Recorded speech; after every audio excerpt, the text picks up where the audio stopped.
Hello, hello. Welcome to Take Two with Jerry and Debbie. I'm Debbie Georgiani along with Jerry Usher and hopefully you. You need to participate because this is your show. This is where we take a fresh look at ourselves and the world around us. We introduce some very interesting topics that we all deal with on a regular basis, and then we tackle them together. That's what Take Two is all about. And the Take Two family has never disappointed us in coming up on almost 3 years, so we don't want that to happen today. So if you just tuned in, be a first-time caller. We'd love to hear from you. Hi, Jerry. Can you tell I'm pretty excited to be getting on an airplane in about 2 hours? Yeah, you're heading from the bright, hot, warm sunshine to, I guess, snowy Cleveland, huh? Yes, it's good. I dragged out my coats and hats, and I only have a couple of them, but but it was great. It's great, and I'm looking forward to it. I hope I get to, I don't know, maybe, have a little snowball fight. That would be fun. Remember those good old days? Yeah. Debbie's off to Cleveland for The Rock, their spring pledge drive this week. So if you listen on The Rock in Cleveland or wherever your Catholic station or network is, EWTN, your local affiliate, your local network, please be generous and support them. It is pledge drive season this time of year. And their being on the air is the only reason we can be on the air. So please do support them. It's interesting, Debbie, when you were kind of laying out what this show is about, and I thought today you put a little special emphasis when you said sometimes we pick some very interesting topics. And I'm just going to disclose to your listeners, you probably know this already. Debbie and I, we have a shared document online, and when ideas come to us, we pop ideas for shows on there. So she put some on there, and I put some on there. And today's idea for a topic came to me, and I hope it's going to resonate with you. I want to hear, and we titled it, "Is There a Hierarchy of Communication?" And basically what I mean by that is, and this is something I think about from time to time, what about you? Do you attach, say, different levels of priority to replying to different forms of communication from others or how you communicate with them? I mean, do you have a preference? Do you love to use texting over email and calling? Or do you see, if somebody's calling you, do you sense this is probably more important than they text me? Because, a text can be something that you get to a little bit later on, or an email. So this is kind of the direction I want the show to go, Deb. Well, I was chuckling, Jerry, because I don't know if you probably remember this from a couple years ago. You just started text messaging just a few years ago, and it was because of me, I presume, because I was inundating you with text messages, right? Yeah, I got dragged kicking and screaming into texting. And I'd love to hear from anybody else who might resist any of these forms of communication. Let's give that number out and get these phone lines going. Okay, it's 833-288-3986. That's the number to call to be on the show. We're talking about the hierarchy of communication. What do you rank as an important callback? Do you respond very quickly? They say the response rate on text messaging is very, very good, and then you get a very quick response. And a lot of times when we're moving quickly through life, that is the best way to communicate for you, maybe. Jerry, that's why I did it with you, because we were on pledge drives and we had different schedules and we had things and we were moving and, had to show up in the studio at a certain time. So I'd quickly text message because I knew that you had your phone in your hand and you could probably answer back and I could get a quick response. So for me, that was important, that rated as a high importance of communication. But how about a phone call? If you got a phone call and then a voice message from somebody, are you thinking to yourself, okay, this is really important. They took the time to call, so I better call them back. And you rate that at a higher level. We want to hear from you about your communication styles. 833-288-3986. Yeah, and obviously it's going to depend a lot on the content of the correspondence. Like if you get a text message that says, hey, don't miss the game on TV tonight, you're going to go, okay, well, do I even need to respond to this? Probably not. But if you get a text from a family member, a son or a daughter, hey, I was in a minor car accident, you're going to respond right. So see, the content of the communication is going to drive this a lot as well. So what forms, I guess, here's another question. What forms of these technologies do you make the most use of? Phone, email, text, social media? Like I said, do you try and resist any one of them, but maybe like me, you just got kind of pulled into it by other people? 833-288-EWTN. Phone lines always fill up fast, so make sure you get yours. Yeah, we want to hear from your experience of this because this is important. We all deal with it. And we'd like to learn maybe maybe even what's protocol. Sometimes people say, well, I'm going to leave a text message for my boss. Is that the right thing to do? I mean, maybe you're supposed to pick up the phone. Maybe you're supposed to email. There's all different protocols to how we communicate with one another, especially in the workplace. So let's hear from you. We want to learn from you. 833-288-3986. And phone lines are lighting up. Jerry was right. They always light up quickly. So we want to hear from you. Don't sit this out. Don't be entertained by all the calls. We want you to participate.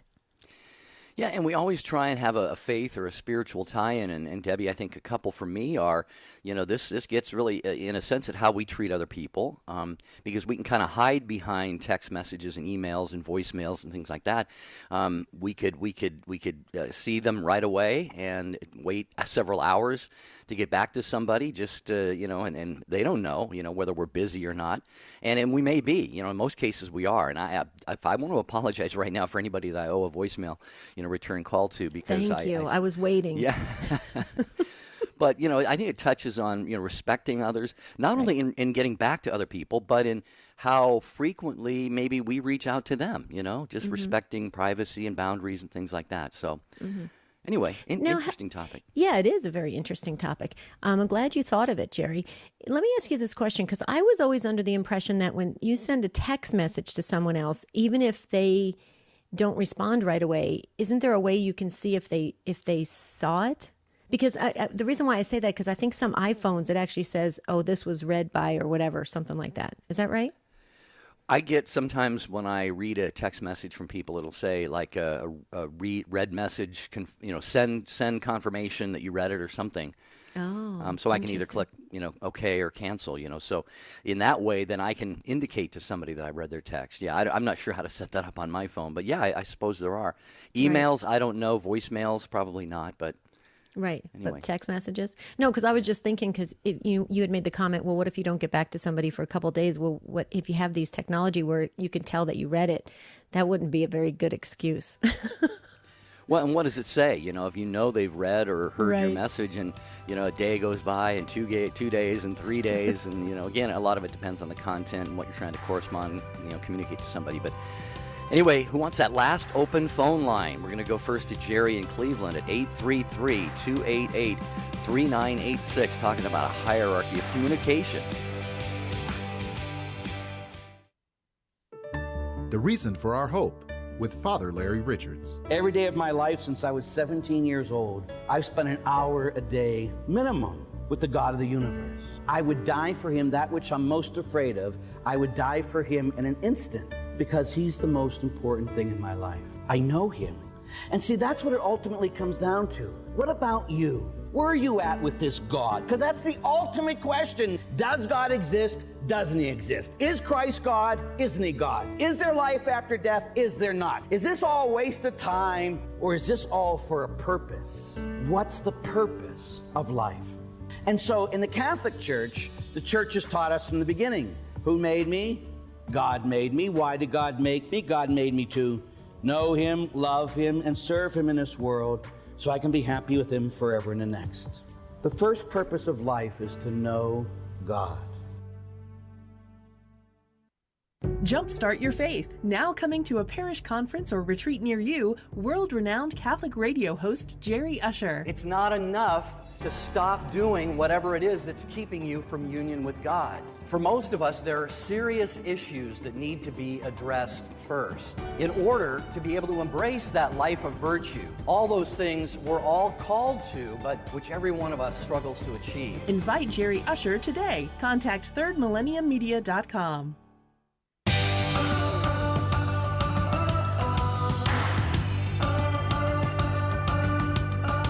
We're so glad you're with us on Take Two with Jerry and Debbie, and we're talking today about the hierarchy of communication. So we want to hear from you when the line becomes open. Jump on it, 833-288-3986. I just want to give you a heads up on something. Open Line Tuesday, EWTN Open Line Tuesday. Father Wade Menezes, oh my goodness, do I love him. What a great priest. And 3 p.m. Eastern Time, he answers questions on faith, family, and fellowship. Please make sure you tune in for it. EWTN Open Line Tuesday, 3 p.m. Eastern with Father Wade Menezes. Okay, Jerry, I'm ready to take calls. Are you? Yep, 833-288-3986. Talking about all of the different forms of interpersonal communication that we can use. Phone, writing letters, we could even include that. Texting, emailing, social media. And is there a level of priority maybe in replying or furthering a conversation or a correspondence with any one of those that's a little bit more, a little bit less than the other ones? That's what we want your opinion on here. We're going to start, as I said, with Jerry in Cleveland, where Debbie is heading later today, listening on The Rock to Take Two with Jerry and Debbie. Hi, Jerry. Welcome to Take Two. Oh, thank you so much. It's a pleasure. This is a topic that is interesting to me because I've had this conversation with other people. But I first of all I'm 66 years old. I've never been a technical person, and even the most primitive form of technology doesn't seem to like me. I remember, like times just putting a quarter in a machine to get pop and it eats the money and I go that far back where technology just doesn't really like me. I end up losing the quarter and no pop. But anyway, I love the idea myself of talking on the phone, instead of the text. And I never really thought of it the way Debbie mentioned. Like she said, it's like a fast way to getting to someone. And I'm sure there maybe are some benefits for some people. I wouldn't know because I've never done a text in my life. However, I do very much, the reasons why, and I'm talking to you on a phone with a cord right now, but the reason why I love so much the phone is because when you're talking to someone, you on the phone, you know what the person is, like the intonation in their voice, the way that they're saying something. If you're laughing, you hear it, and it's just beautiful. And, I think we're just losing so much with this constant texting. And I think that sometimes when people read a text, they really don't know why or how a person is saying some of the things that they're reading. And I think sometimes that is what causes arguments between people because they may be reading the words, but they don't hear how this person is saying it. It could be a friendly tease or a joke, and yet they're maybe miffed at what someone said because they're not really hearing how they're saying it. And I've often thought that if the telephone was invented after this kind of high tech technology, people would be saying things like, wow, that you gotta get a telephone. It's so great. You can actually hear a person and you can hear what they're saying and how they're saying it, and you don't have to type in LOL because you can hear them laugh. And so I just kind of think that I just look at things I guess in a different way. But more power to people that do love it. I realize there's, like my dad used to say, and I called in your show one time because this may sound familiar because we had to call in, about talking about things our families have said. My dad always used to say, it takes all kinds of people with all kinds of talents to make this world spin. So we're not all the same. But, I personally, I love just a plain old-fashioned phone call where I can, really hear that person and laugh with that person. So I guess that's what I want. Oh, and you mentioned, did happen to mention letter writing. I've always been a big letter writer, and I love letters. So that too means a lot to me. But I think I've said everything. Well, you've said a whole lot of good stuff, Jerry, and I applaud all of it. I think you're making some really good points. And as far as letter writing, I, too, love to write letters, but I don't handwrite letters anymore. I find that for me, I'm a pretty good typist, and so I'd much rather type, but I still do send paper letters. But as far as what you were saying about hearing somebody's voice. I'm the same way. If somebody starts a text thread with me, I'm good with sending one back, and then they send one back, and then maybe I'll reply, and then pretty soon it's just going back and forth, and I'm like, let's just pick up the phone, you know. And I've always said, only half jokingly, that keyboards of the future are going to consist of 2 keys, one for each thumb, you know. Yeah. So I get wearied by texting sometimes, and I would, Debbie, I would much rather pick up the phone and talk to somebody. If an email or a text conversation is just going on and on and on and on, I just say, let's just pick up the phone. You know? Right. Yeah, Right. and it's relaxing. You know, it's really relaxing.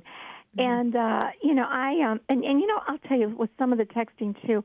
I saw it within the past year. I think it was maybe the last spring or something.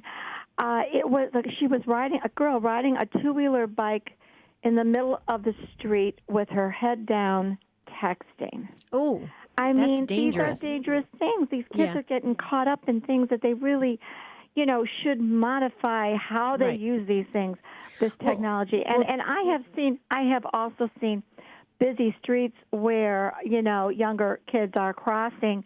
They're not paying attention to the Right. cars. They're just got their heads down. Jerry, you know, yeah, but texting. Jerry, in New York City, adults are doing that. They said they have more accidents with people stepping off of curbs and running into things because they're not paying attention. So, Jerry, I totally agree with you, and Jerry as well. I'm the type of person. I mean, I use texting because it's fast when we have to have our schedules are pretty tight when we have to be on the air and stuff like that. I get that, but I'm a face-to-face person too, and I love telephone calls as well because of that soul connection of what you're talking about, that real intimate connection with another human being and getting to hear their fun responses or even how they feel about things, and you can sense it better, much better than through an email or a text. So I agree with you, Jerry. I think we're losing that art because for convenience.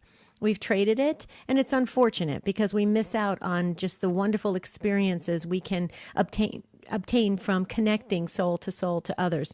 I loved your call, Jerry. Thank you so much. That was just incredible. Is there anything else you want to impart to us? You have words of wisdom today, Jerry, and you were first up. Well, let me think. There was something about, when you had mentioned typing and verse, you know, that you type your letters. Well, it's funny because senior year of high school, I got straight A's, but then I did get a C in typing. So I'm not, you know, if I do type, it's just with the, you know, like with the fingers. I've never been able to master the actual, you know, real typing. But I have to say, I do love to handwrite letters, just handwriting, you know, and so I don't know. I guess it's just. God made us all different, and we have to embrace it. And I guess that's it, really. But I want to mention too, Debbie. I've listened to your show long enough to know, you know, that both of you are real people persons. And when before I got on the air, and I did hear you say about how you like to use a text like for a quick message.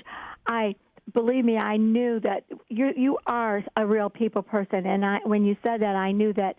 I'm sure that is never going to stop Debbie from picking up a phone and actually hearing a person's voice. True. She's doing that out of a convenience at the moment, but like I said, you always struck me as someone that enjoys talking to people. Very true. And both of you are just so wonderful on your show. You're both real people. Thank you. Person, so Thank I enjoy you so your show much. very Well, much. we love you God too, bless you Jerry. both. God bless Thank you, you. Jerry. You're very, very kind. Thank you so much. Debbie, you really are a people person. Yeah. Thanks. You have a zest about you that people, I think it's infectious. People just love being around you.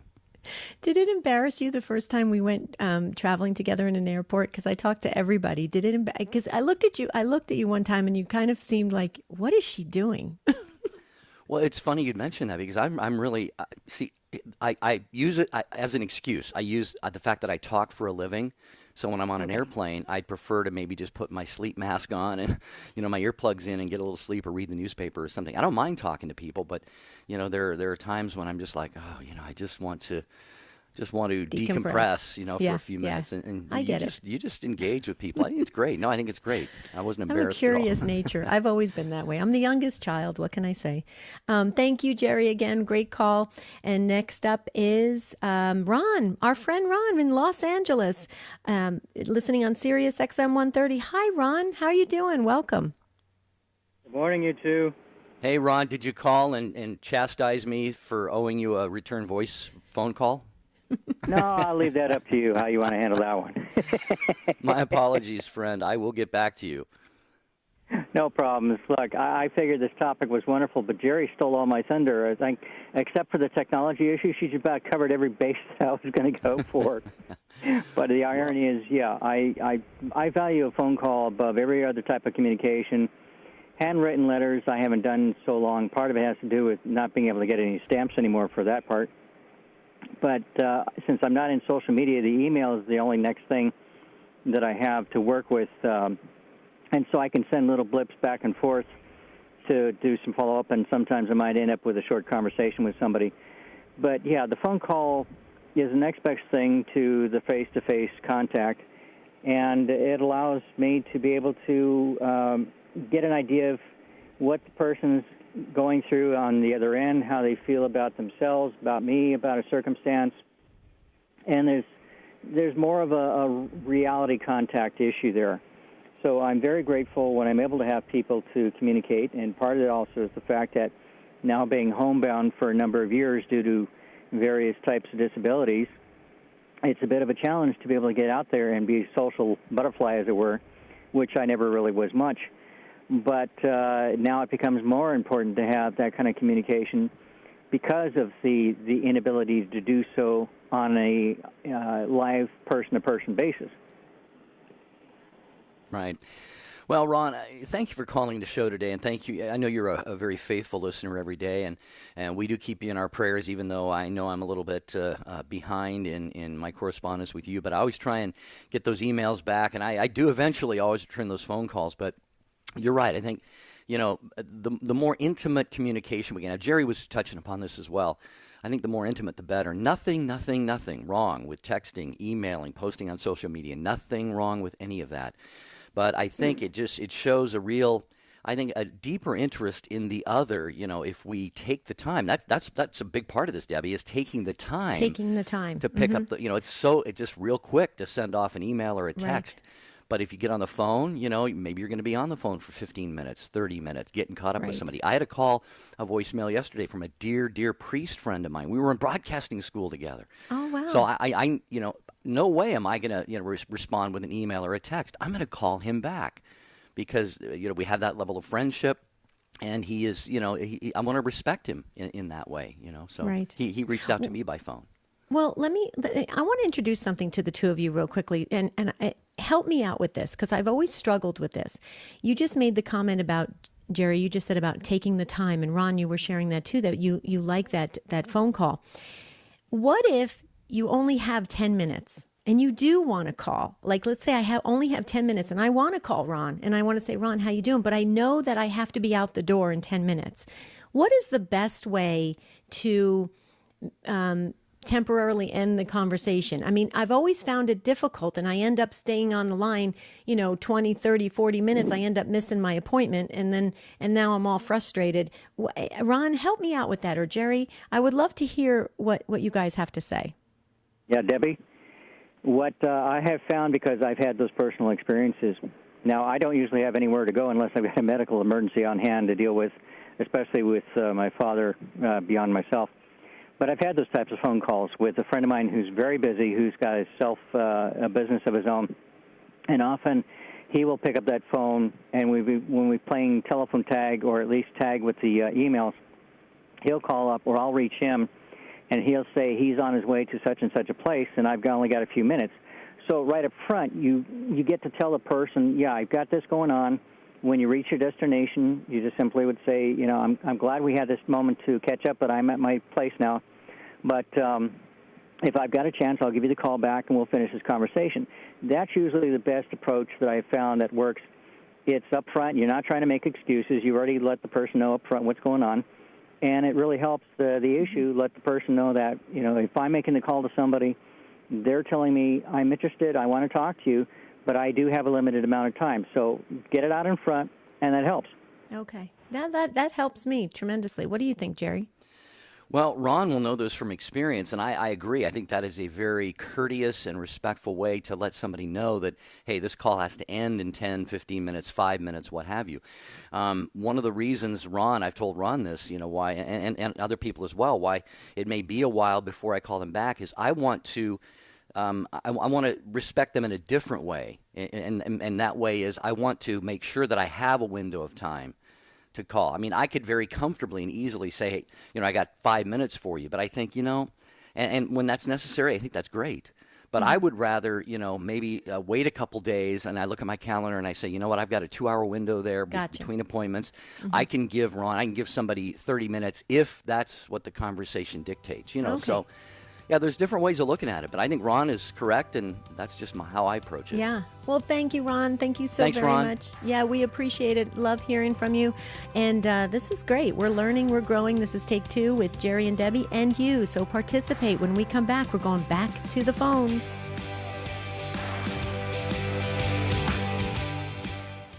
Al Cresta. The secular press just doesn't get our story. They don't even understand it. And so it's incumbent upon us to get the story straight and get the story out. The leading Catholic voices are on EWTN Radio. Hi, this is Doug Keck, and this is an EWTN bookmark brief. I just finished speaking with Dr. Edward Shree about his latest book, Into His Likeness, Be Transformed as a Disciple of Christ. And Dr. Shree, tell us, what's this book all about? What is discipleship all about in Scripture? And if I had to pick one word that sums it up, it's the word imitation. A rabbi would gather disciples and didn't just train them to get a good grade on their catechism quizzes. It was a training in a whole way of life. And the goal was to imitate the life of the rabbi. Jesus gathered disciples together and invites them to not just learn his teachings, but to imitate his whole way of life. That's what the Christian life is all about, growing in holiness, growing in sanctity. It's all about the imitatio Christi. Okay, very good. Into His Likeness is the title, Be Transformed as a Disciple of Christ. Dr. Edward Shree is the author. It's available through the EWTN Religious Catalog, EWTNRC.com. Look for the whole interview coming soon, right here on Bookmark. And thank you for stopping by. I'm Doug Keck. EWTN Radio Classics is our 24/7 teaching and devotionals channel straight from the EWTN archives. Go Classic with EWTN Radio Classics online at EWTNradio.net and on the EWTN app.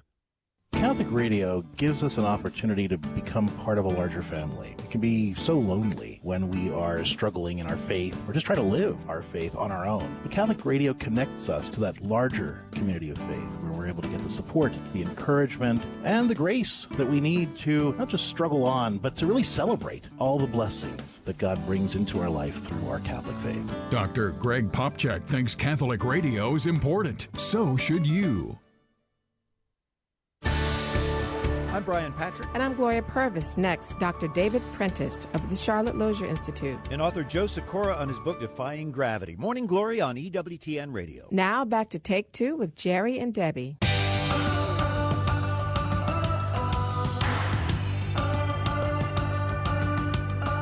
Thank you so much for listening to Take Two with Jerry and Debbie. Today we're talking about different forms of communicating with one another. Do you attach different levels of, say, priority or urgency or importance? So when you get a text message versus an email versus a phone call, do you have one that you make them, your kind of your go-to form of communication? Do you think any of them are overused? Do you get text bombed by people sometimes?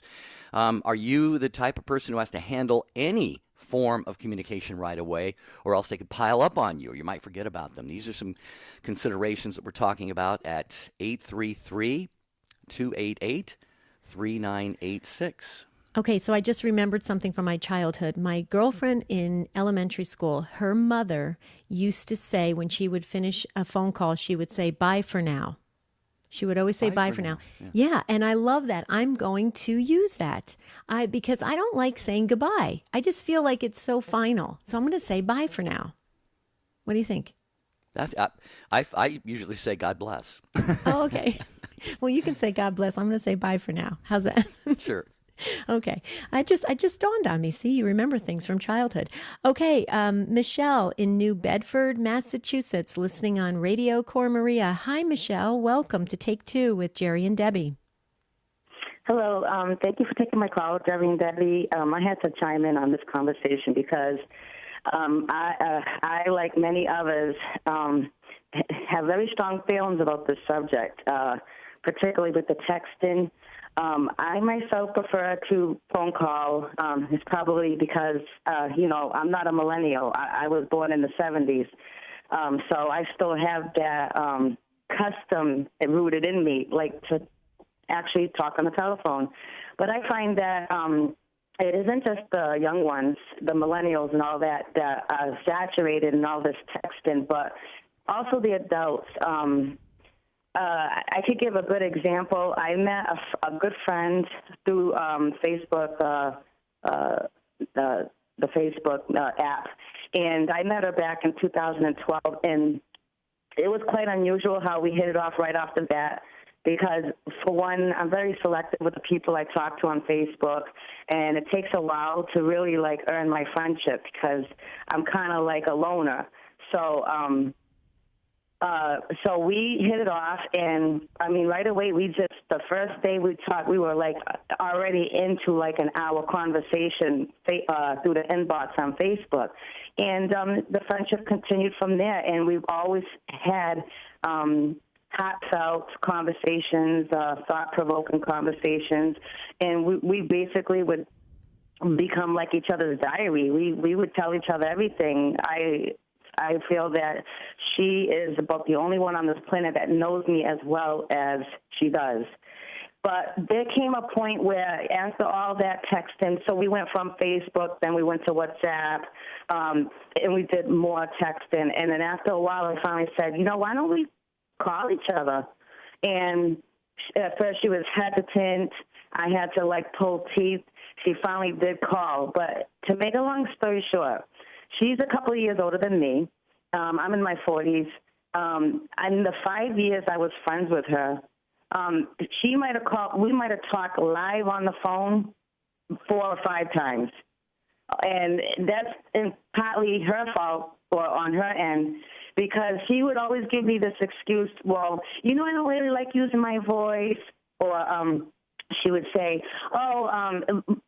any given time I would ask her, there was always some excuse. I don't like to use my voice, or this excuse would be, today I had a cold, so I kind of sound nasally, or another excuse would be, I was kind of feeling down today, and I don't want to sound depressed on the phone. But it was always some excuse, and I would tell her, I would say, I won't say the real name, but she's from Africa. I'll just say her name's Pam, and I would say, Pam, I said, I'm your friend. I accept you unconditionally. I don't care if you're down. I don't care if you're sick. It doesn't matter how you feel to me.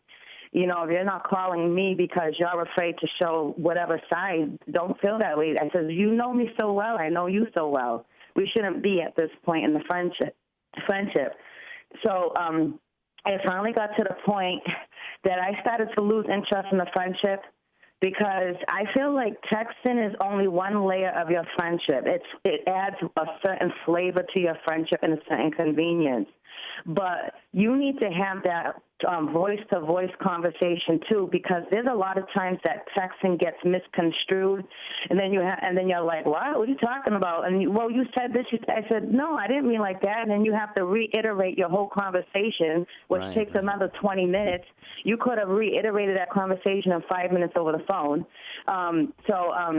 I finally decided that I was done with the friendship because it wasn't growing. It was stuck in Textville. It would only stay there. On rare occasions, we would have that phone call. But even when I would call her, it wasn't the same anymore, because I felt like she was doing it out of obligation, or she was doing it just to appease me. So I finally discontinued the friendship, because I said, it's dead. It's not going anywhere. It's not growing. We're in the same place 5 years later.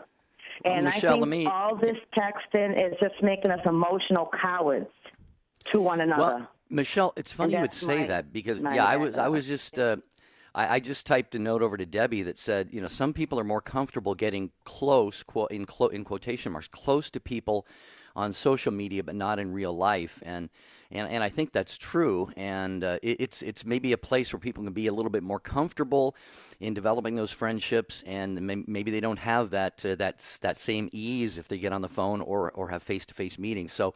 It sounds like you invested yourself a lot into this friendship, and you wanted it to go to other places. And maybe this other individual, I can't speak for her, I don't know her. This is just a speculative thought that maybe she wasn't able to do that, Michelle. And so I don't know. Maybe I would Debbie, maybe encourage Michelle to revisit her thoughts about. Cutting off the friendship and maybe keeping that going, because this could be an individual who really needs that kind of, connection. Affirmation, connection and affirmation from somebody. Yeah, I would agree with Jerry, Michelle, that, everybody has their different levels of how close they want to get to friends. There's that old that's saying, you have your circle of friends that are really close to you, and then it gets further and further out, and you have other friends that you can relate to, but you maybe share certain things and not everything with them. But maybe that was her level of comfort. That was where she found it most beneficial for her, and it seemed like it was working for you to some degree as well. So. I mean, I would revisit it. I think it's worthy of that. What do you think? You think you're up for taking it on again and seeing? I mean, I have gone back and forth trying to, resume the friendship, but it seems like we get to a certain point in the friendship and then it stops. It doesn't go past that. Right. And I'm thinking to myself, I feel like she's not just a Facebook acquaintance. We would consider each other closer than a friend. We were like sisters. So we weren't like just, somebody we would talk to randomly on Facebook. We spoke to each other more than anybody. We spoke to each other more than any other person in our lives, of course, except for family members. And we spoke everything to each other. And I'm like, this is not like a typical friendship on Facebook. This is more than a typical friendship. We actually have like a kindred connection with one another. And I'm like, I just don't understand why we can't take it to a phone call here and there without an excuse. And I find that it's not just my experience with her, but I see this to be everywhere. Even people locally, people you may know in your family or your circle of friends, that I tend to find that this is a typical mindset that you can text somebody and they'll be texting you left and right. But when you call them, all of a sudden they don't pick up the phone. They act like they're not there. They let the message go straight to voicemail. So it's just something it's missing. Spreading. Something's it's like missing. An emotional, we're like getting emotionally handicapped, and it's something I find widespread happening. Well, Michelle, in that case, you're a beautiful soul, and I can understand why, anybody would want to be close to you and get to know you. You sound like you'd make a great friend, and I'm sorry that this one situation didn't work out. I would just simply, again, just close by saying I think you've got an opportunity here, Michelle. You have a real opportunity. If we don't know this woman, you know her better than we do, but if there are these, like you said, emotional handicaps or just an inability to make herself vulnerable enough to have that a little bit more of a personal contact friendship than just texting or online or whatever, you could be the person that helps to bring her to that point. Right. You could help to bring healing into her life by being a friend. You can create a friend in her, maybe by being a friend. I guess that's where I would leave that right there, Debbie. And Michelle, thank you for the call. We've got a lot more that we want to get to. But yep. Thank you, Michelle. Great take, though. Great take. Always love to hear from you, Michelle. Thank you. Absolutely. I took a lot of notes, Michelle. Okay, Max in Indiana on Ave Maria Radio. Hi, Max. Welcome to Take Two with Jerry and Debbie. Hi, Max. Oh, hello. Hey, everybody's saying really important things, and one of the things about protocols is that it really isn't about age, and I'm hearing, a lot of references to age. I'm 63, pretty high-tech guy, use all kinds of equipment and forms of communication. Just as an example, during your program, I'm getting text messages from a client in France who is 55. My twin brother texted me from the other side of the state.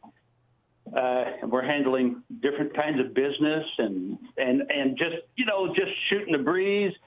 And then yesterday and then I got an email from another guy in his 50s. I'm referring right now to 50s and 60s just to make a point. Now, yesterday, I have one of my projects going on I'm writing the story of poor children who survived the Rwandan genocide in '94. And so this one main guy, he's in this country. He's 37. He bombards me with texts, just detailing all the stuff that went on because I have to pull information out of him, and he's only too happy to tell me.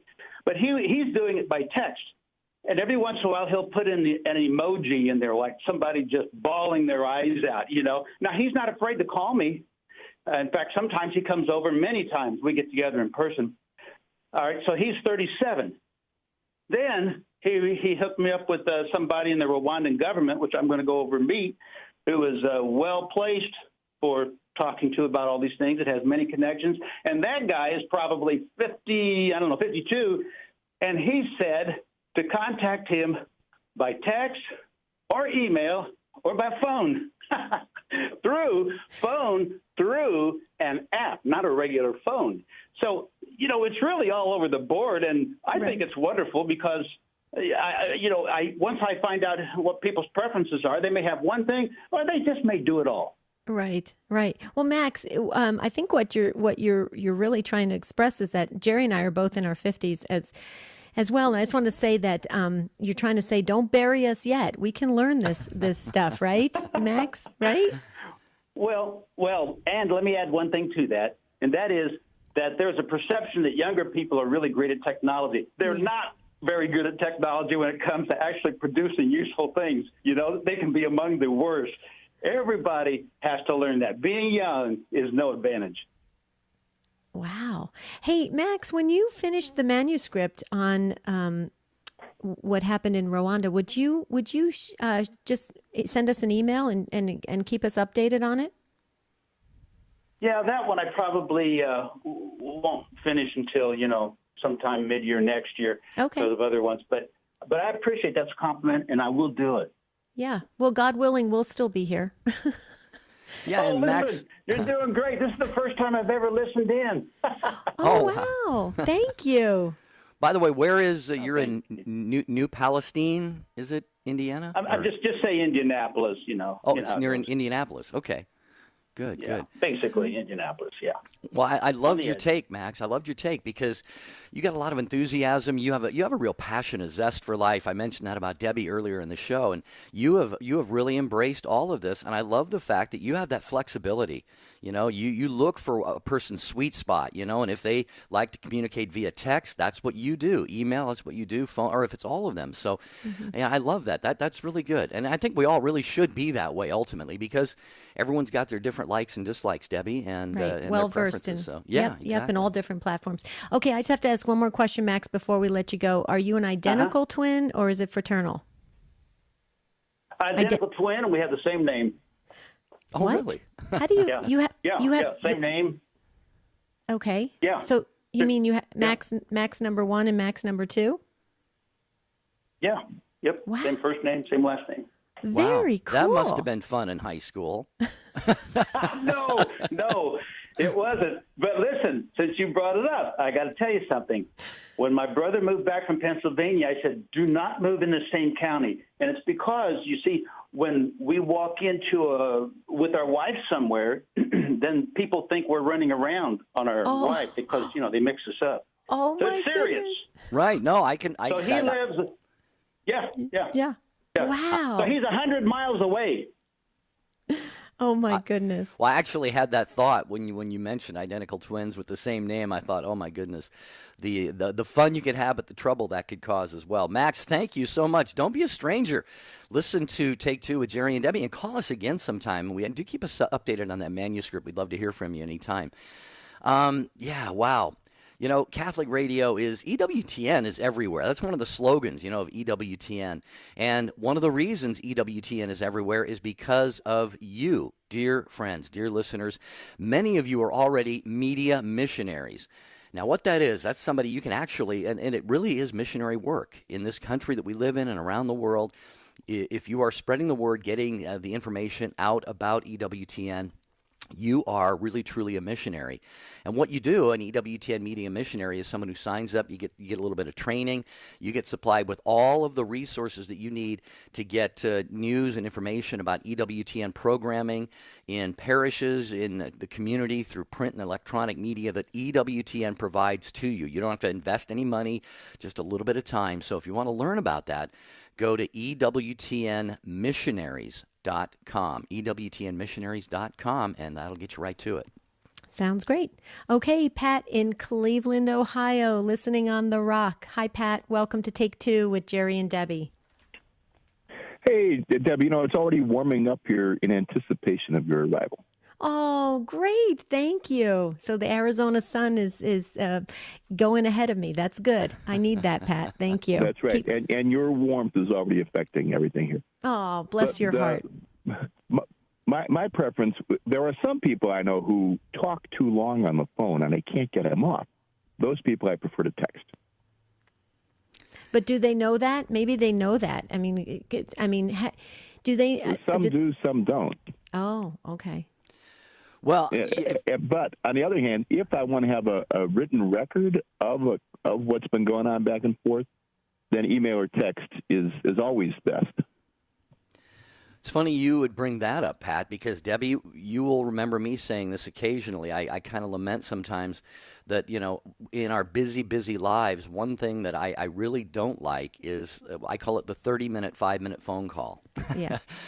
Somebody calls or you call somebody and you've got a matter of business and it should take about 5 minutes, and you look at the clock and it's on your phone, the timer on your phone is 12 minutes, 17 minutes, 24 minutes and 38 seconds. Pretty soon it's 30 minutes. And yeah, you really do need to get off the phone and get on to other things. It's not being rude. It's just that you don't have right. that kind of, and that particular issue shouldn't take that kind of time. So yeah, I think that is that's a reality that we sometimes have to deal with.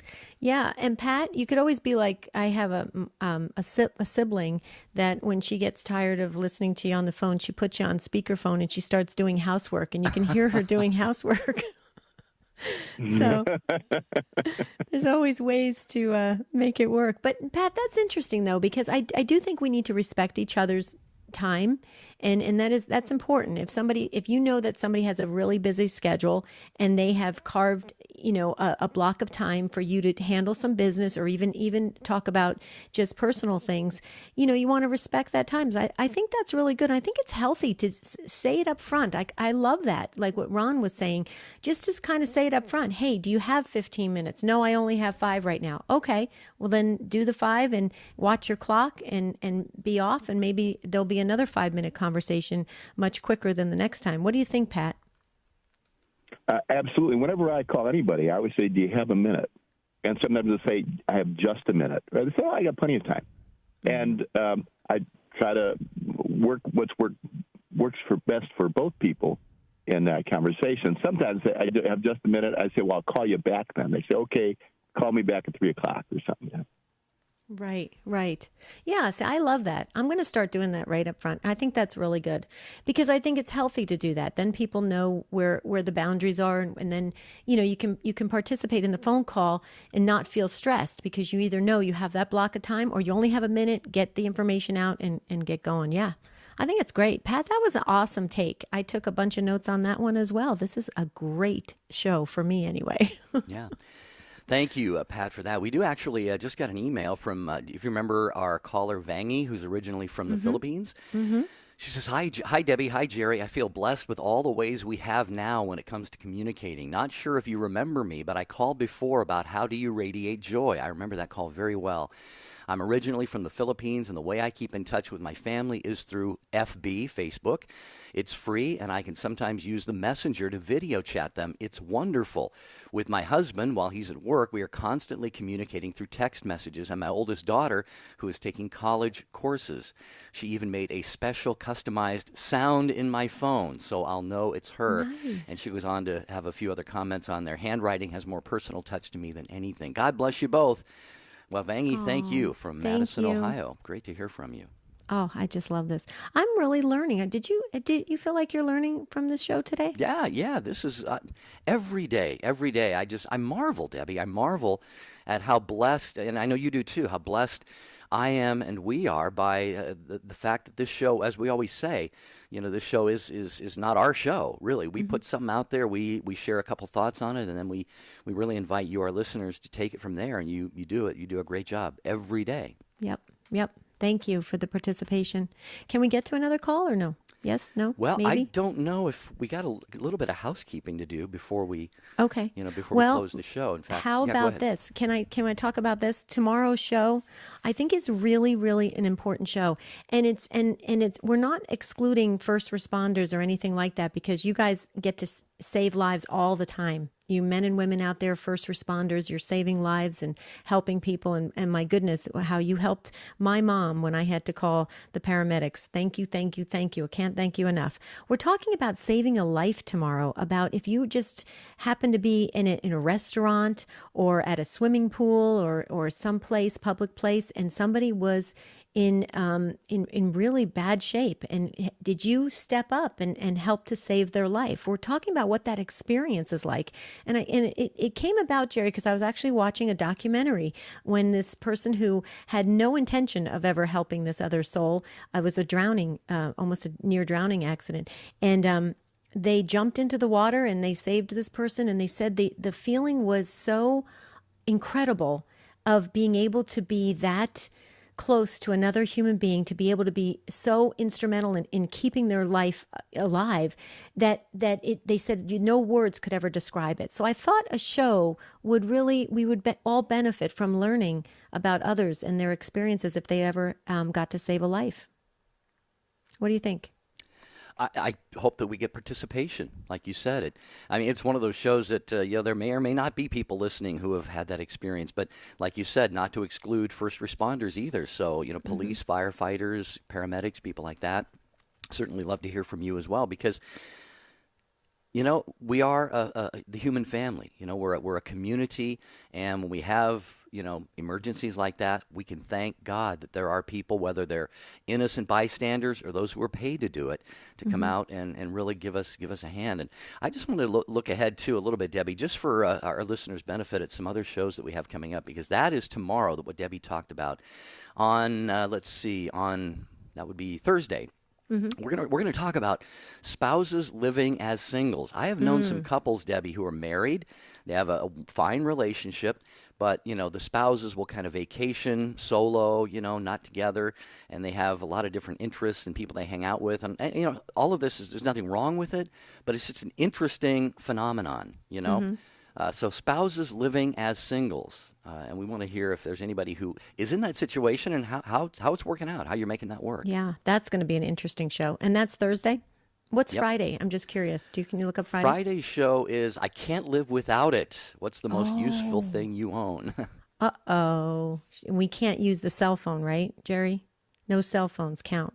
No, cell phones don't count. Okay. So it has to be something else we can't live without.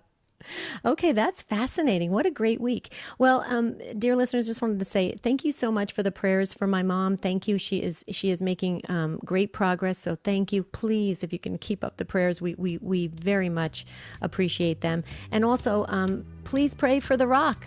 Cleveland is starting their spring share-a-thon on Wednesday, and so we want full participation in the Cleveland area. So I just wanted to put that plug in to make sure everybody calls in and makes their pledges. Jerry?